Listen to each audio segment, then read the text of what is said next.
संसार में दो चीज़ें सब लोग जानते हैं, एक है प्रारब्ध और एक है पुरुषार्थ। भाग्य हमारा, सब लोग कहते हैं हमारे भाग्य में ये लिखा है, भाग्य में वो लिखा है। पता नहीं भगवान ने भाग्य में क्या लिख दिया, पता नहीं भगवान ने भाग्य में क्यों लिख दिया। तो जो पता नहीं शब्द लोग बोलते हैं ना, उसका पता हमें गुरु बता के देता है कि तुम्हारे भाग्य में क्या लिख दिया और क्यों लिख दिया। लगता है जो बीज हमने डाले उसी का फल है भाग्य। जो कर्म हम करते हैं, पुरुषार्थ, पुरुषार्थ मतलब हम कुछ कर्म जो कर रहे हैं, तो जो हम कार्य जैसे करते हैं उसी का जो रिज़ल्ट है, फल, वो भाग्य के रूप में हमारे सामने आता है। तो जो कोटेशन है कि मनुष्य अपने भाग्य का विधाता स्वयं है, कि तुम्ही ने तो ऐसा कार्य किया जो आज तुम्हारा भाग्य वैसा बना। अगर तुम्हारा कर्म जैसा होता वैसे ही तुम्हारा भाग्य होता। तो अपने भाग्य को फिर ज्ञानवान कभी दोष नहीं देता।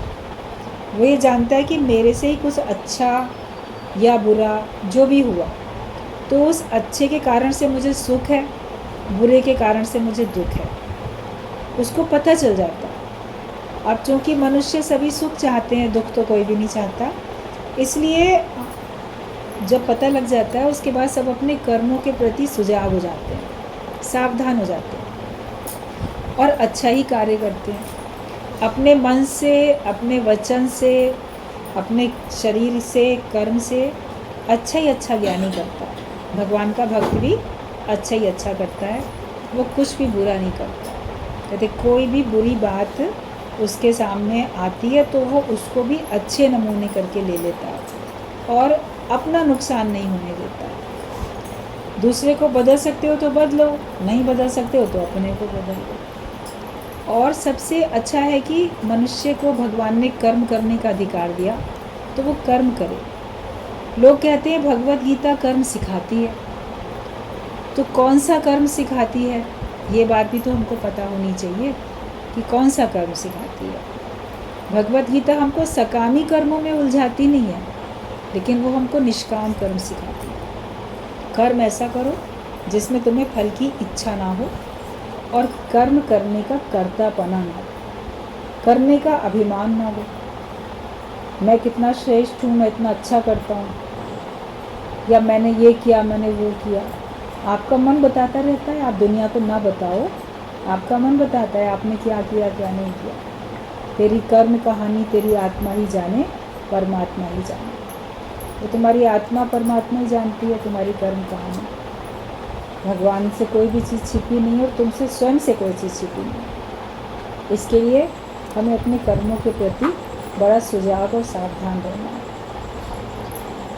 आगे पॉइंट है इसमें एक, कि दुनिया का सबसे बड़ा जेवर आपकी मेहनत है। आपके पास बहुत सारे गहने, कपड़े सब होते हैं, प्रॉपर्टी होती है, आप कहते ये वाला जेवर मेरे पास नहीं है, ये मिले वो मिले, लेकिन सबसे अच्छा, सबसे बड़ा जो जेवर है आपका, जो पहनते हो, जो आपकी शोभा बढ़ाता है। गहने मनुष्य क्यों पहनता है? ताकि उसकी सुंदरता बढ़े, उसकी शोभा बढ़े, और वो गहनों की वजह से कीमती खुद भी नज़र आता है। इसने इतने हीरे, मोती, सोने, चांदी इतने पहने हुए हैं, आपकी अमीरी झलकती है उसमें, वो भी होता है। तो जो आपका पुरुषार्थ है, जो मेहनत है, वो हमारा सबसे बड़ा जेवर है। उसी से हमारी शोभा है, उसी से हमें वास्तव में वो मेहनत हमारी हमको कीमती बनाती है। अगर अच्छे डायरेक्शन में हम मेहनत करते हैं तो हमारी मेहनत हमको और कीमती बनाती है। आजकल के समय में लोग अच्छे डायरेक्शन में नहीं, अच्छी दिशा में मेहनत कम कर रहे हैं। अपनी बुद्धि तो है उनके पास बहुत, लेकिन उसका दुरुपयोग कर रहे हैं। इतने साइबर क्राइम चल रहे हैं तरह तरह के, कई बार आप लोग को बताया जाता है सत्संग में भी, और वैसे भी आप लोग को सारा संसार बता रहा है। सुजाग करने वाले आप सबके पास में व्हाट्सएप से मैसेज आते भी हैं, उनको भी ध्यान दो। नहीं ध्यान देते हो, टीवी में इतना बताया जाता है, पेपर में बताया जाता है, या कोई अगर मान लो साइबर क्राइम का शिकार हो जाता है तो उसकी बात बताई जाती है ताकि आप सुजाग हो जाओ। तो ऐसे आंख मूंद के किसी के ऊपर, अजनबी के ऊपर विश्वास भी नहीं कर लो। आजकल लोगों को आपके जेवर, आपके पर्स छीनने की ज़रूरत नहीं है, वो आपके मोबाइल से ही आपका पूरा कुछ अकाउंट से खाली कर लेते हैं, अच्छा खासी रकम आपकी निकाल लेते हैं। सुजाग सावधान होना। कोई भी बोले, रास्ते में आप हो, अजनबी कोई बोले मेरा फ़लाना बीमार है, मेरे को बस एक फ़ोन करना है, फ़ोन करने दीजिए, तो आप मानवता के नाते करने देते हो। फिर बोलेगा नहीं मिल नहीं रहा है, लाइए मैं कर लेता हूँ, अच्छा दूसरा नंबर मिला लेता हूँ। ऐसे कुछ थोड़ी देर लगाता है, उसी में वो कुछ ना कुछ हेरा फेरी करके आपका बहुत सारा, उसको सारा कुछ मिल जाता है, जो कुछ आपके मोबाइल में है वो उस तक पहुँच जाता है, और फिर वो बाद में भी हैक करके कैसे भी कर लेता है। तो इन सब बातों से थोड़ा सा सुजागी सावधानी रखनी है, किसी के ऊपर भी नहीं। और फिर कोई भी लिंक आते हैं उनको खोलो नहीं, आपको आकर्षण उसमें होता है कि अच्छा ये बात बताई जा रही है, देखें इसमें क्या है। तो ऐसे भी जिसमें जो आपको किसी अजनबी ने भेजा, आपको पता नहीं है, और उसमें कुछ भी हो, हमें किसी भी आकर्षण में फंसने की क्या ज़रूरत है। कई बार लोग बोलेंगे इसको फ़लाने ने ऑफ़र निकाला है, इस लिंक को खोलो तो आपको आपके अकाउंट में इतने पैसे आ जाएंगे, या आपको इतना पेट्रोल वालों ने निकाला फ्री मिल जाएगा, पता नहीं क्या क्या आता रहता है। इस उपलक्ष्य में ये उस कंपनी के इतने साल पूरे होने पे उसने ऑफ़र निकाला, नामी गिरामी कंपनियों के नाम लिख के भी आते हैं। तो उसमें सब में हमें लोभ लालच में पड़ने की कोई ज़रूरत नहीं। मुफ्त का क्यों लेना चाहते हो? ये सब जितने भी ऑफ़र आते हैं, फ्री ऑफ़र, तो अगर हमको अपनी मेहनत के ऊपर विश्वास है और हम मेहनती हैं, तो हम मुफ्त का क्यों मुफ्तखोर बन के हम लेना चाहते हैं? उसमें आपको फ़ायदा कम, नुकसान अधिक होगा। कभी तो बिल्कुल भी फ़ायदा नहीं होगा, नुकसान अधिक हो जाएगा। तो किसी भी प्रकार के फ्री ऑफ़र से अपने को बचा के रखो। लो, हमें मुफ्त में भी नहीं चाहिए, इसके साथ ये चीज़ फ्री है, ये ले लो, फिर वो बोलेंगे अच्छा साथ में ये भी कर लो, वो भी कर लो, घर घर आके बेच के जाएंगे। आप किसी उनकी बातों में आके एक चीज़ लोगे, दूसरा कुछ वो करेंगे, आप देखोगे कि आपको एक्स्ट्रा ही देना पड़ा। कोई आपका क्या सगा संबंधी है, रिश्तेदार है, जो आपको फ्री में फ़ायदा पहुंचाना चाहता है, उसका क्या मतलब है आपको फ्री में फ़ायदा पहुंचाने के लिए? ये बात नहीं समझ में आती लोगों की। और वो एक तरफ से आपको दिखाते हैं फ्री दे रहे हैं, और दूसरी तरीके से आपसे दुगना तिगना धन भी वसूल कर लेते हैं। बाद में कैलकुलेट करोगे तो आपको पता चलेगा कि आपने अधिक ही पे किया, आपको फ़ायदा नहीं रहा, अधिक पे किया। कहीं आपका नंबर इसमें लॉटरी में लग गया, आपको फ्री में वहाँ फ़लाने शहर में घूमने जाने को मिलेगा, होटल में ठहरने को मिलेगा, इतने नंबर सिलेक्ट हुए हैं, यहाँ आइए। अगर आप पहुँच गए उस जगह पे जो उनके बताई हुई जगह है, तो वहाँ वो कहेंगे हाँ ठीक है, ऐसा है, 2 लोगों का आपको दे रहे हैं, आपको वहाँ ठहरना है, वहीं ठहरना है जाकर। और रहने का तो आपको रूम मान लो वो लोग फ्री दे देंगे, मगर कंपलसरी है कि आपको वहीं पे सब खाना पीना भी पड़ेगा, उसका 4 गुना 6 गुना ज़्यादा आपसे वसूल है। बहुत कुछ होता है ऐसा। तो इन सब चक्कर में अगर ना पड़े कोई, तो बड़ा सुखी रहेगा। अपने जो शुद्धता से आप कमाते हो, जो आपको मिल रहा है, आप उसी में मेहनत करो। लोग तो अपनी बुद्धि ठगी में चला रहे हैं ना, कैसे किसको ठग सकते हैं। जो एक दिन कल भी शायद हम लोग की बात चल रही थी कि जैसे शिकारी नज़र से सबको देखते रहते हैं, इसको कैसे अपने चंगुल में लें, उसको कैसे लें। तो इन सब बातों से हमको अपने को बचाना है, और मेहनत ही हमारे लिए सब कुछ है। अपने हाथ में आपके है सब कुछ, आप मेहनत करो, मेहनत से जो आपके भाग्य में होगा वो मिलेगा ही मिलेगा। पुरुषार्थ करोगे तो आपको मिलेगा। और ज्ञान में आने के बाद पुरुषार्थ, पुरुष परमात्मा के अर्थ, जो मेहनत आप भगवान को पाने के लिए करो, आनंद और शांति पाने के लिए करो, वही सच्ची मेहनत है। सत्संग में आके नियम से आप सुनो, आओ बैठो, सबको इस ज्ञान की राह में लगाओ, मन को जगत से हटा के परमात्मा में लगाओ। इसमें भी तो बल लगाना पड़ता है, ये भी तो हमारी मेहनत होती है। शरीर से भी श्रम होता है, मेहनत, और आपका मन से भी है। फिर मन भी आपका एकाग्र हो जाए, मन को रोकने में क्या बल नहीं लगाना पड़ता है। आपको बोलना सरल है, मौन रहने में क्या नहीं बल लगाना पड़ता है। कभी सोच के देखो, जो मुंह में आया, जो मन में आया, अनाप शनाप बोल देना कितना आसान है। किसी को शब्द बोल देना आसान है। गुरुजी बताते थे कि कहना, डांटना, डपटना, किसी को कुछ बोल देना कितना सरल है, एक पल नहीं लगता। लेकिन वहीं अपने को कंट्रोल में रोकना कि नहीं, हम मौन में रहेंगे। मौन व्रत लेके देखो कभी, वो बड़ा कठिन लगेगा। 2 मिनट 5 मिनट भी अगर मौन में रहने को कहा जाए ना, तो लगेगा कब ये 5 मिनट पूरे होंगे, कब मैं बोलना शुरू करूँगा। उलझन होने लगती है लोगों को। कहते हाथ चलाना सरल है, रोकना कठिन है। तो इंद्रियों को संसार की ओर ले जाना सरल है, मगर माया से, जगत से रोकना आपको बल लगाना पड़ता है, कठिन है। तो जब बड़ी चीज़ पाना चाहते हैं तो कठिन काम करना ही पड़ेगा। इतनी कीमत दोगे तब तो कोई चीज़ मिलेगी। मोक्ष प्राप्त करना है, योग लगाना है, भगवान की प्राप्ति करनी है, सदा रहने वाली शांति, सदा रहने वाला आनंद प्राप्त करना है। उसके लिए अपने को ज्ञानवान बनाने के लिए आपको अपने स्वयं से मेहनत करनी पड़ेगी। विवेकानंद ने कहा है, कभी अपने आप से बातचीत करके देखो, अपने स्वयं से मुलाकात तो करो। हम औरों से तो बड़ी मुलाकात करते रहते हैं, आज इसके पास गए, उसके पास गए, लव फ़ोन उठा के इससे बात कर ली, उससे बात कर ली। लेकिन कभी शांत एकांत में कभी अपने स्वयं से मुलाकात करो, अपने स्वयं से बात करो। अपने लिए भी थोड़ा सा मनन चिंतन करो, मैं क्या हूँ, मैं कौन हूँ, मेरे अंदर क्या अच्छाई है, मेरे अंदर क्या बुराई है।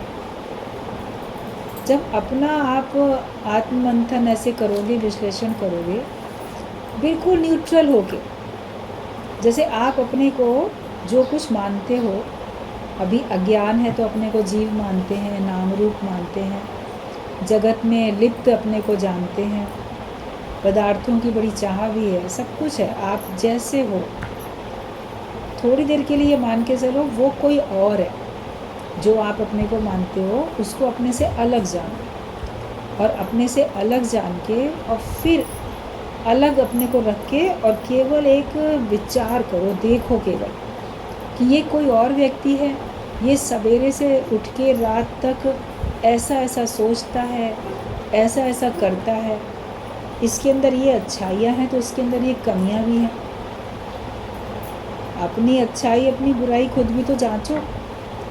दूसरा जांचेगा तो बुरा लगेगा, लेकिन अपनी कमी हम देखना नहीं चाहते। दूसरे की तो हमको थोड़ी सी भी दिख जाती है, लेकिन अपनी हमको ज़रा भी नहीं दिखती है। अब अपनी भी देखना सीख जाओ। बोलो ठीक है, मैं अपने को जैसे दूसरे की देखता हूँ, ऐसे अपने को दूसरा जान के अपनी भी तो देखूँ, कहीं ना कहीं हमारी भी तो कोई कमी होती है।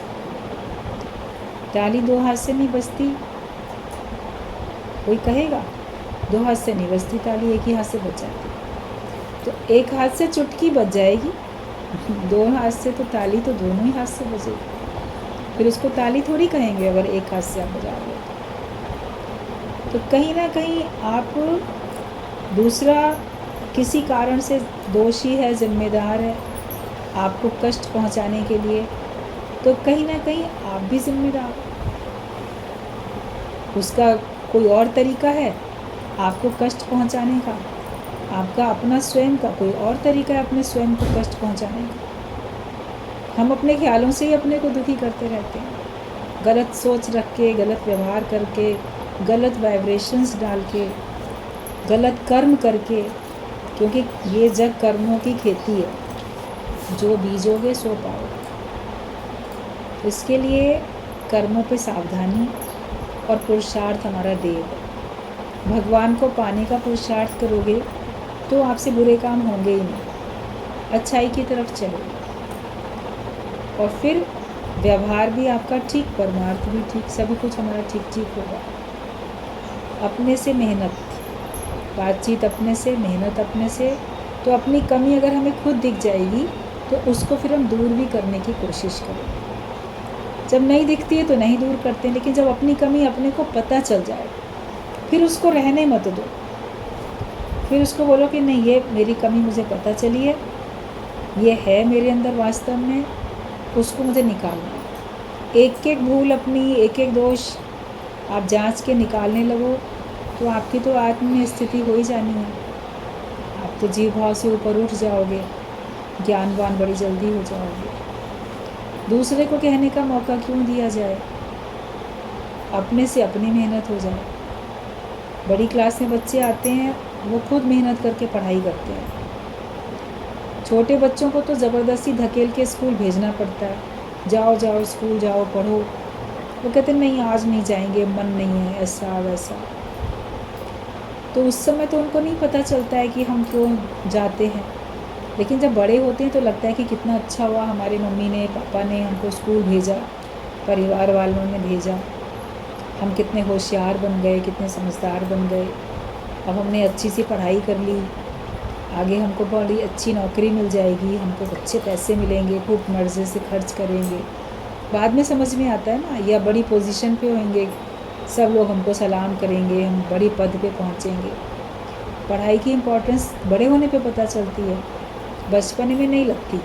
लेकिन बचपन में माता पिता फिर भी आपको भेजते तो हैं, उस समय थोड़ा सा बुरा लगेगा मगर बाद में अच्छा लगेगा। तो ये ब्रह्म ज्ञान की पढ़ाई भी शुरू में थोड़ा लगेगी, अरे जगत में घूमना फिरना, मौज मस्ती, ये सब छूटी जा रही है। हालांकि छूटता कुछ भी नहीं है, बल्कि ज्ञानी तो और मौज करता है, वो तो और निश्चिंत होकर जीवन यात्रा अपनी बड़ी सुख से बिताता है। मगर थोड़ा समय हमको माया रहित होने के लिए, संयम करने के लिए थोड़ा तो अपने को समय देना ही पड़ेगा। तो पुरुषार्थ अपना करो, और वो भगवान को पाने का पुरुषार्थ करो, जो भगवान जिसने मुझे सब कुछ दिया और जो मेरे अंग संग है, सदा मेरे साथ है, लेकिन फिर भी मैं उसको देख नहीं पा रहा। पर्दा हमारी आँख के आगे है, घूंघट के पट खोल दी तुम्हें पिया मिलेंगे। तो घूंघट पर्दा तो हमारी आँख के आगे है ना, हम ही पर्दे के पीछे हैं। वो पर्दा हटाएं, आगे जाएं तो हमको दिख जाएगा भगवान। भगवान थोड़ी छिपा हुआ है, लेकिन हमारी ही आँखों पे अज्ञानता का, माया का पर्दा पड़ा है। ये पर्दा हमको हटाना है। परमात्मा को, ज्ञान को पाने का, ज्ञानवान होने के लिए पुरुषार्थ करो, अपने को ब्रह्म ज्ञानी बनाने के लिए मेहनत करो। वो मेहनत आपको कीमती बनाती है, और आपकी वो मेहनत आपकी सुंदरता, असली मन की सुंदरता को निखार देती है। सब लोग आपके सुंदर मन को, सुंदर व्यवहार को, सुंदर आपका आचरण है, सुंदर आपकी वाणी है, सब उससे प्रभावित होते हैं। तो इसलिए अपने को अच्छा बनाने के लिए हमें मेहनत करनी है। केवल पैसा कमाने के लिए मेहनत नहीं, लेकिन अपने को पूरा ऑलराउंडर बनाने के लिए हमको मेहनत करनी है। और जो हाथ सेवा के लिए उठते हैं वो प्रार्थना करने वाले होठों से अधिक पवित्र है। जो हाथ हमारे सेवा करने के लिए उठते हैं, कोई भी सामने आता है, आप उसकी सेवा के लिए एकदम तत्पर तैयार रहते हो। कई लोग तो होते हैं ना, जब सेवा का काम होगा तो पीछे हट जाएंगे, वही कर ले तो अच्छा, मैं क्यों करूं, मैं क्यों दूसरे के लिए मदद करूं, मेहनत करूं। लेकिन जो सबकी सेवा में लगा रहता है और एक है भगवान से हाथ जोड़ के प्रार्थना ही कर रहा है, भगवान ये दे दो, वो दे दो, तो प्रार्थना करने वाले होठों से सेवा करने वाले हाथ अधिक पवित्र हैं। क्योंकि आप अगर सबके हित के लिए सेवा में लगे रहते हो तो प्रार्थना करने की, कहने की तो ज़रूरत ही नहीं है। भगवान तो उसका फल आपको दे ही रहे, बिना मांगे आपको मोती मिलते चले जाएंगे। और जो कुछ मिल रहा है उसमें ज्ञानी तृप्त रहता है, भगवान का भक्त भी उसमें खुश रहता है।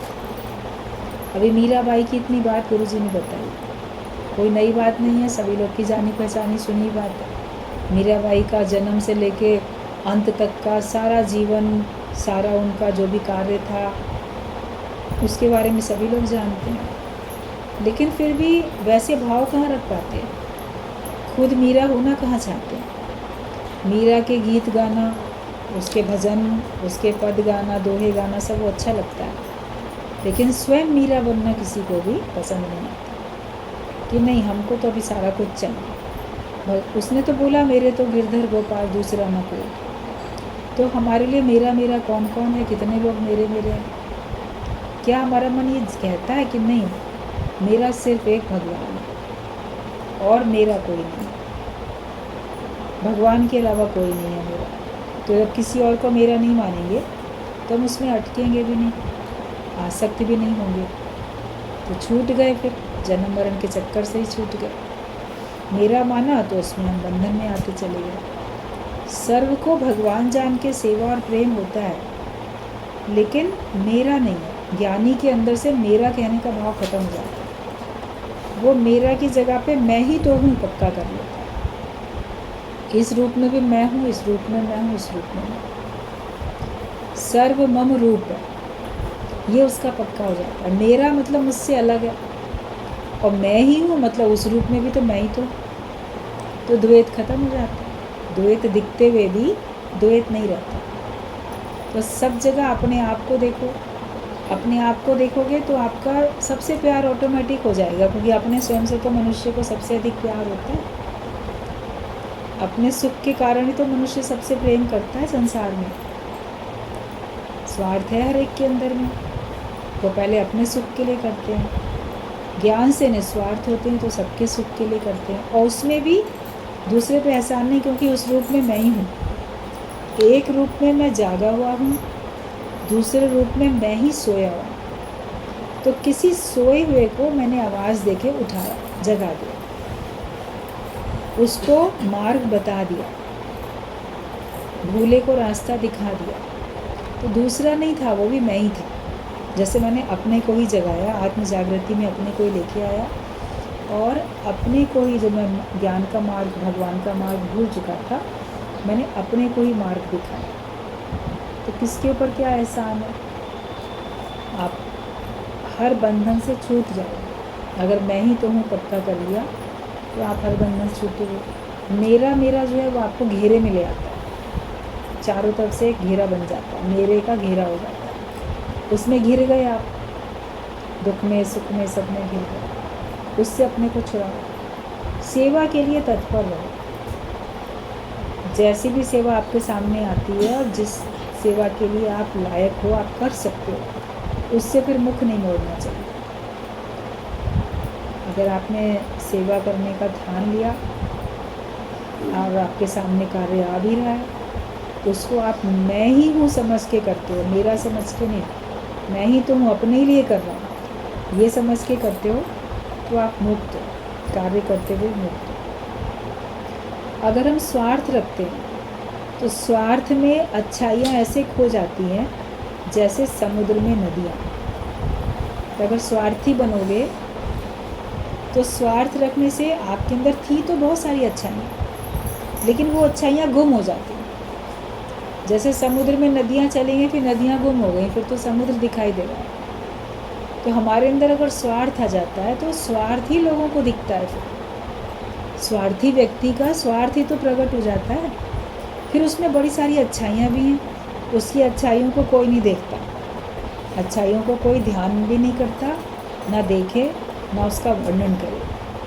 फिर हर व्यक्ति यही बोलता है ये फलाना व्यक्ति बड़ा स्वार्थी है, बहुत इसके अंदर स्वार्थ है, अपने ही स्वार्थ पूरा करने के लिए वो सब कुछ कर रहा है। मान लो कभी अच्छे भाव से भी किसी की मदद करेगा, सेवा करेगा अच्छे भाव से, लेकिन अगर वो स्वार्थी है तो अगले को लगेगा इसका कोई मतलब होगा, इसका कोई स्वार्थ पूरा होना होगा, इसीलिए ये मीठा बोल रहा है या अच्छा किसी की मदद करता हुआ दिख रहा है। अंदर से इसका स्वार्थ, जिसका स्वार्थ प्रकट हो जाता है तो फिर उसकी अच्छाइयों पे भी कोई गौर नहीं करता। गुरु हमको अपना ज्ञान देके निस्वार्थ बना, किसी प्रकार का किसी से कोई स्वार्थ नहीं रखो, कुछ चाहो नहीं, आशा ना करे और से, आप करे उपकार, किसी से कोई उम्मीद नहीं करो, अपनी ओर से सबका उपकार कर दिया। किसी की हम मदद कर सकते हैं उस समय कर। कोई गड्ढे में गिरा हुआ है, आपने उसको उठाने के लिए आपको झुकना ही पड़ेगा। कहते मुझको उठाने के लिए तुम्हें झुकना ही होगा। गुरु भी झुकता है, हमारे आगे झुकता हुआ दिखता है, क्योंकि वो हमको अज्ञानता के गहरे गड्ढे से निकालता है। इसलिए उसको भी थोड़ा नीचाई में, देह में आता हुआ वो दिखता है, मगर वो फिर निकाल के खुद भी ऊपर जाएगा, तुमको भी ऊपर लेके जाएगा। इसलिए हर एक अपने आप को किसी प्रकार के स्वार्थ में नहीं रखे और सबके साथ निस्वार्थ भाव से व्यवहार करें, तब फिर भगवान आपके अंदर का प्रकट होएगा, वरना तो स्वार्थ प्रकट होता है। हर एक का उद्देश्य है कि मेरे को मेहनत जो करूं तो पैसे बहुत मिल जाए। संसार में मेहनती बनो, मेहनत करो, अपने पैरों पे खड़े हो जाओ, ये सब बातें जो बताई जाती हैं तो उसके पीछे क्या एक मेन उद्देश्य होता है कि अपने लिए धन अर्जित करो। दूसरे के धन पे आंख नहीं रखो, अपने माता पिता की प्रॉपर्टी पे भी आंख नहीं रखो, अपना खुद तो कमाओ, चाहे कम चाहे अधिक। फिर भले आपके माता पिता आपको संपत्ति दें या ना दें, उनकी मर्ज़ी है, लेकिन आप अपनी मेहनत से गुजारा करोगे। आप इतना कर सकते हो कि आप अपना गुजारा कर सकते हो। तो लोग पुरुषार्थ, मेहनत केवल पैसा कमाने की समझते हैं। और जो व्यक्ति धन नहीं कमा रहा है, मान लो वो सबकी सेवा में लगा है, समाज सुधार का कार्य करता है या ज्ञान मार्ग में आगे बढ़ता है, भक्ति करता है, तो उसको बोलेंगे कि ये सब निकम्मे लोग हैं, ये ना दूसरों के पैसों पे ऐश करते हैं, पल रहे हैं और ये खुद कुछ नहीं करते हैं। लेकिन जो भगवान की राह में लगा है और सबको अच्छी राह दिखा रहा है, वो बाहर से कोई पुरुषार्थ करता हुआ नहीं दिखता है, लेकिन फिर भी वो बहुत कुछ समाज को दे रहा है। अच्छे विचार, अच्छे ज्ञान के विचार, सबको समझ अच्छी, वो सबको दे रहा है। एक बार किसी ने, दृष्टांत है कि किसी ने एक संत से कहा कि देखो घर गृहस्थी लोग वाले कितना काम करते हैं, कितना पुरुषार्थ करते हैं, सवेरे से रात तक जी तोड़ मेहनत करते हैं घर को चलाने के लिए, परिवार को चलाने के लिए। और गृहस्थ आश्रम तो सबसे बड़ा आश्रम है, बाकी तीनों आश्रम की भी पालना करते हैं गृहस्थ आश्रम वाले। लेकिन जो ये संन्यास आश्रम में हैं, इन लोग तो कोई श्रम करते ही नहीं। संत लोग कुछ नहीं करते, उनको तो घर गृहस्थी वाले दान दे जाते हैं, डोनेशन दे जाते हैं, उनका गुजारा चलता रहता है, वो लोग कुछ नहीं करते हैं। तो संत ने जो बोल रहा था उसको कहा कि पहले मेरी एक बात का जवाब दो, क्या तुमने कभी चक्की देखी है? बोला हाँ, क्यों नहीं देखी है, चक्की तो सबने देखी होती है, चक्की तो हमें पता है कैसी होती है। बोले चक्की के 2 पार्ट होते हैं, पता है? बोले हाँ। बोले एक पार्ट उसमें नीचे रहता है और एक धुरी उसकी कील होती है बीच में, उसमें ऊपर डाला जाता है, ऊपर रहता है। 2 पार्टों की चक्की होती है, और देखी है 2 पार्टों की चक्की। बोले उसमें जो ऊपर वाला पार्ट है उसमें हैंडल लगा रहता है, उसको ही तो चलाते हैं। जब आपके घर में अगर चक्की है, अपने हाथ से उसको गोल गोल घुमाओगे आप, तो ऊपर वाला पार्ट घूमता हुआ दिखता है, लेकिन नीचे वाला पार्ट तो बिल्कुल नहीं घूमता, तो बिल्कुल स्थिर दिखता है। लेकिन क्या अगर वो नहीं घूम रहा है तो क्या वो अनाज पीसने में सहयोग नहीं कर रहा है? तो बोलने वाले को समझ आई, बोला नहीं, ठीक बात है, अगर नीचे वाला पार्ट नहीं घूमता है तो भी वो ऊपर वाले पार्ट को अनाज पीसने में सहयोग तो कर रहा है। अगर वो भी घूमने लगेगा तो आपका अनाज कैसे पीसेगा? एक को तो स्थिर होना ही पड़ेगा। तो उसने कहा जो सच्चे संत होते हैं वो चक्की का नीचे वाला पार्ट होता है। आप कहते हो हम तो गृहस्थ की चक्की में पीसे जा रहे हैं, हम मेहनत कर रहे हैं। बोले वो कुछ ना करके भी सबको कार्य करने की, सही कार्य करने की प्रेरणा देते हैं। संत बाहर से स्वयं कुछ करता हुआ नज़र नहीं आता, मान लो धन कमाता हुआ नज़र नहीं आता, लेकिन उसने ज्ञान के धन को बड़ा अर्जित किया है और वो ज्ञान का धन सबको बांटता हुआ तो दिखता है। आप जो धन अर्जित करते हो उसको बांटते हुए थोड़ा कम दिखते हो, संग्रह करते हुए अधिक दिखते हो। और केवल अपने लिए ही उसका, अपने वालों के लिए उसका उपयोग करते हुए दिखते हो, दूसरों के लिए थोड़ा कम देखते हो। लेकिन संत जितना भी ज्ञान का धन अर्जित करते हैं वो पूरा का पूरा सबको बांटते हुए दिखते हैं। एक भी ज्ञान का वचन, एक भी गुण, एक भी पॉइंट वो छिपाते नहीं है किसी से। ज्ञान ज़रा भी नहीं छिपाते, पूरा दे देते हैं। कहा जाता है बिल्ली ने शेर को सारा कुछ सिखाया लेकिन पेड़ पे चढ़ना नहीं सिखाया, बाकी सबको सिखा दिया।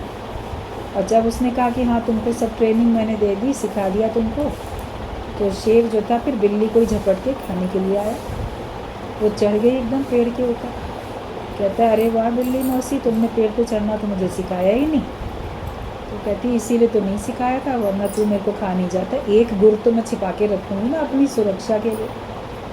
तो कहा जाता है शेर को सब कुछ आता है लेकिन पेड़ पे चढ़ना नहीं आता, क्योंकि उसने सिखाया ही नहीं। तो सत्संग में गुरु जी बोलते थे जो सच्चे गुरु होते हैं वो एक भी गुर छिपाते नहीं है।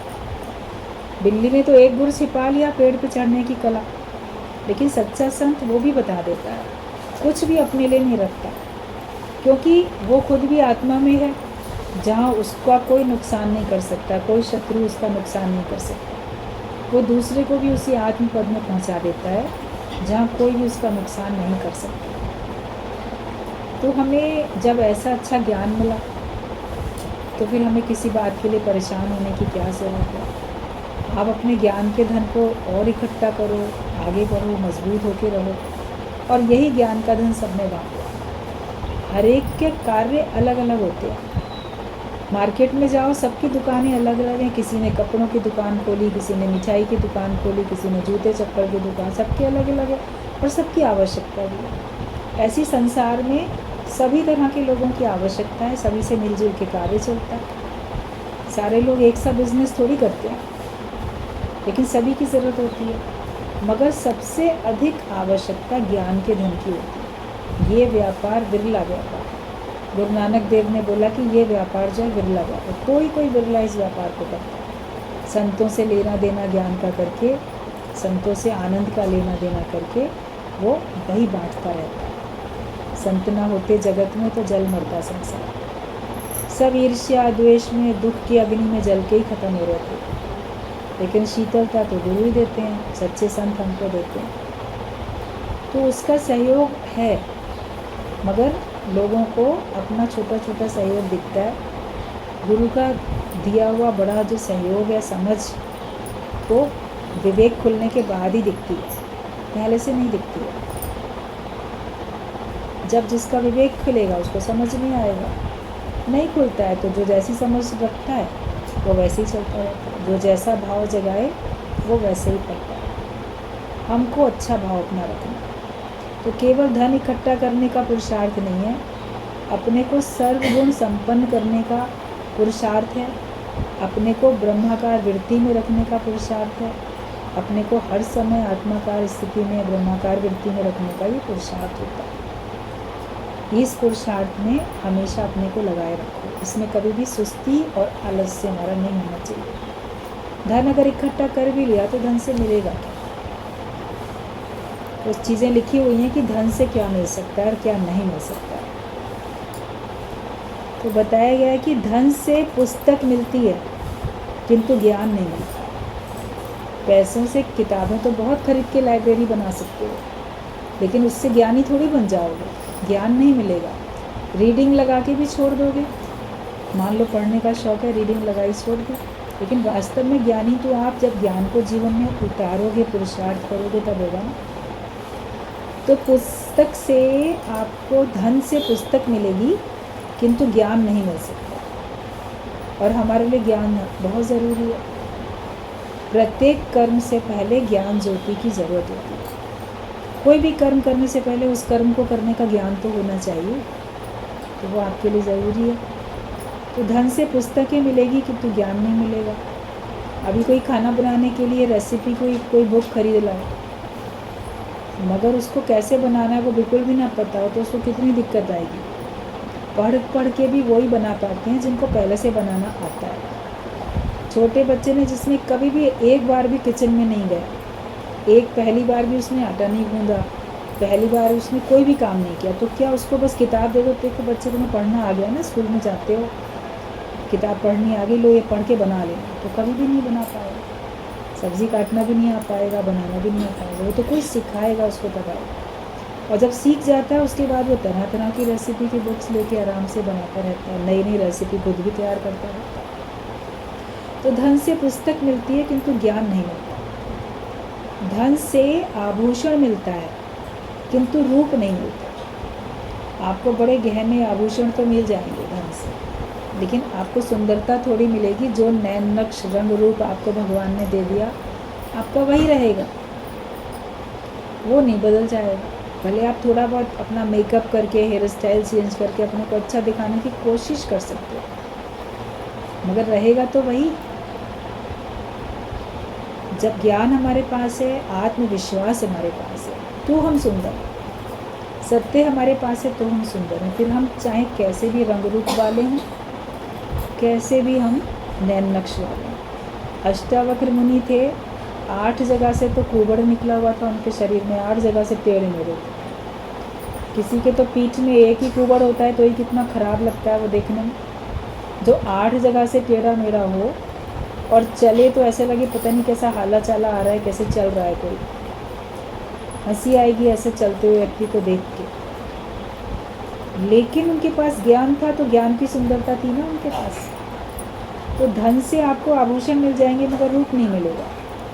ज्ञान के धन से आपको वास्तविक सौंदर्य मिलता है।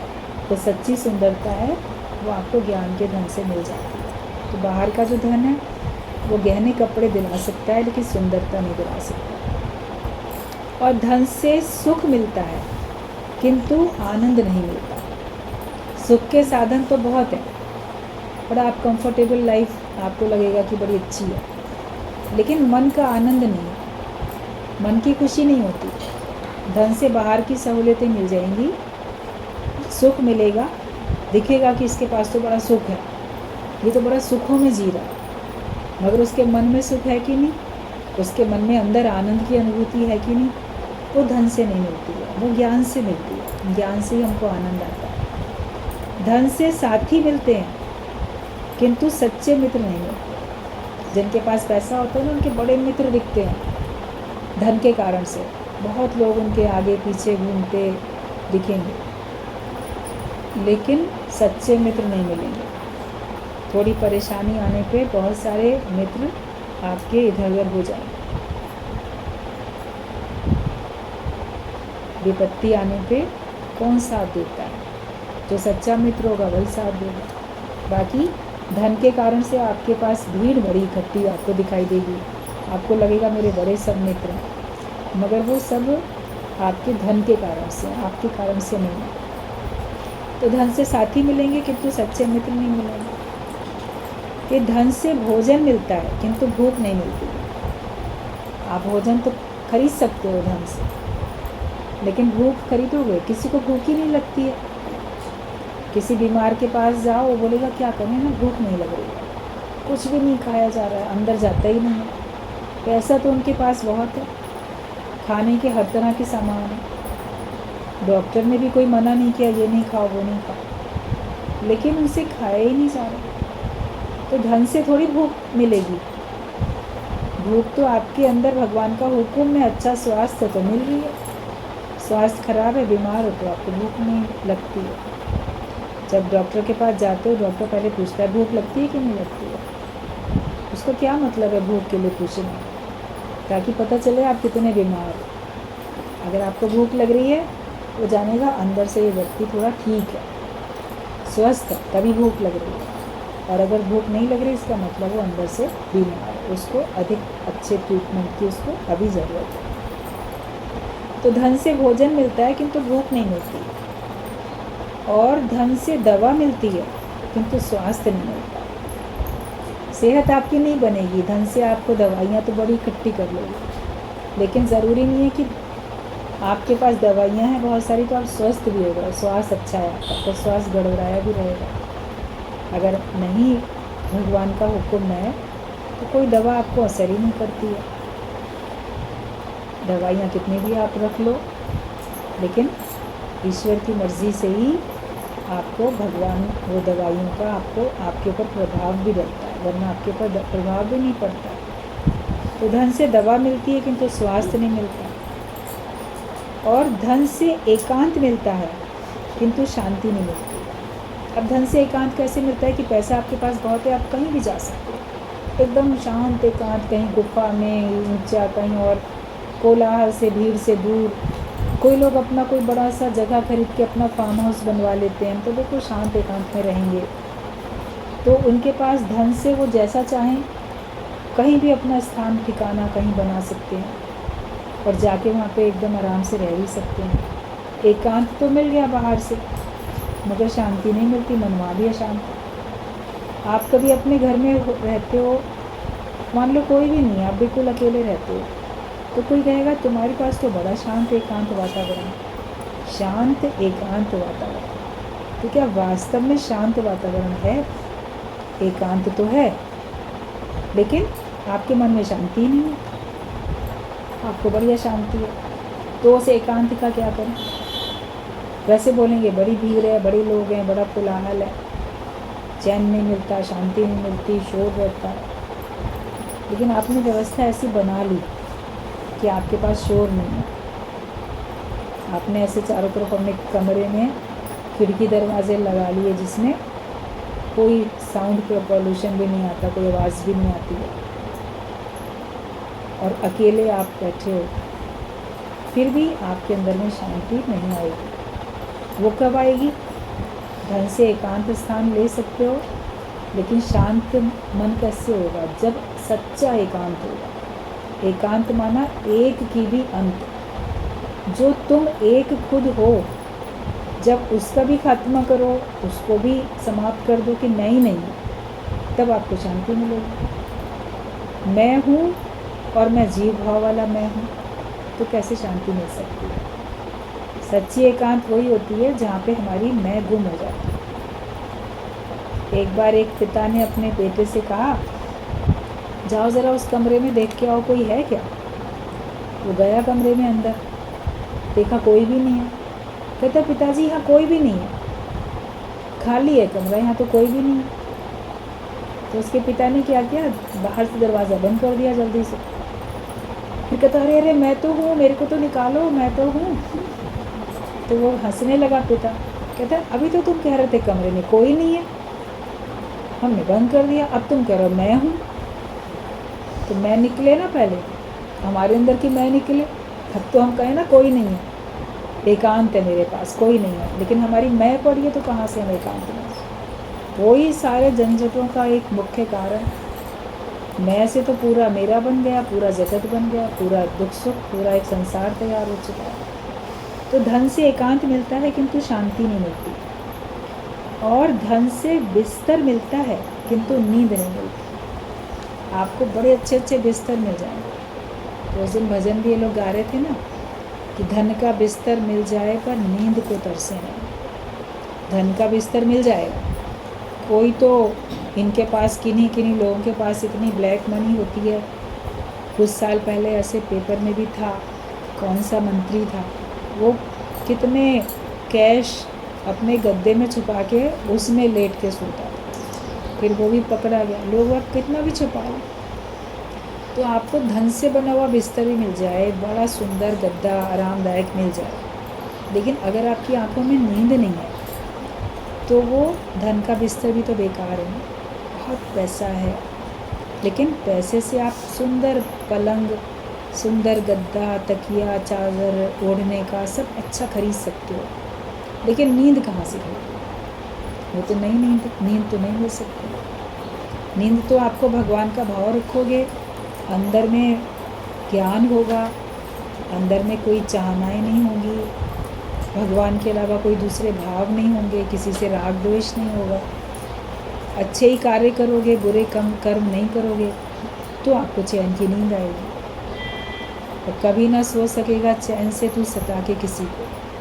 अगर हम किसी को भी सताते हैं तो हम कभी चैन से सो नहीं सकते, और दूसरे को भी सताते हो तुम अपने आप को भी सताते हो, इसीलिए भी नहीं सो पाते। अगर कोई कहता है ना मुझे नींद नहीं आती है, तो थोड़ा सा अपने ऊपर भी विचार करके देख ले कि कहीं मैंने आज दिन तक किसी को सताया तो नहीं है, या कहीं मैं ऐसे विचार रख के अपने को तो नहीं दुखी करता हूँ, अपने को तो नहीं कष्ट में लाता हूँ। तो ना अपने को कष्ट में लेके आओ, ना किसी दूसरे को कष्ट में लाओ, आराम से रहो, तो आपको आराम से नींद आएगी। सारा दिन भगवान के कार्य में लगे रहोगे।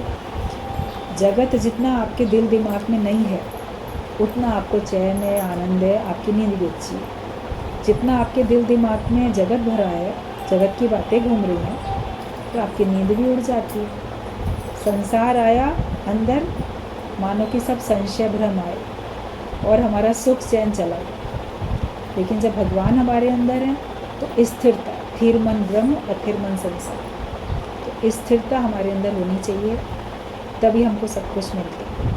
और जो कुछ पैसों से मिल सकता है वो हमारे लिए इतना इम्पोर्टेंट नहीं है, जो भी सुना आप लोगों ने। और जो कुछ हमको नहीं मिल सकता पैसों से, वो ही हमारे लिए सबसे अधिक इम्पोर्टेंट है। तो गुरु जो कुछ हमें देते हैं ज्ञान, उनसे हमें वो सब चीज़ें मिलती हैं जो पैसों से खरीदी नहीं जा सकती। इसीलिए गुरु भी और उसका ब्रह्म ज्ञान सबसे ज़्यादा महत्वपूर्ण हमारे लिए हो जाता है। तो सिर्फ पैसा इकट्ठा करने के लिए अपना पुरुषार्थ, अपनी मेहनत नहीं करो, उसके लिए जितना है करो, ये नहीं कि मांगना पड़े किसी को, लेकिन संग्रह जो हम करें और बांटने का काम जो करें वो ज्ञान का लेना देना, ब्रह्म ज्ञान का धन इकट्ठा करो।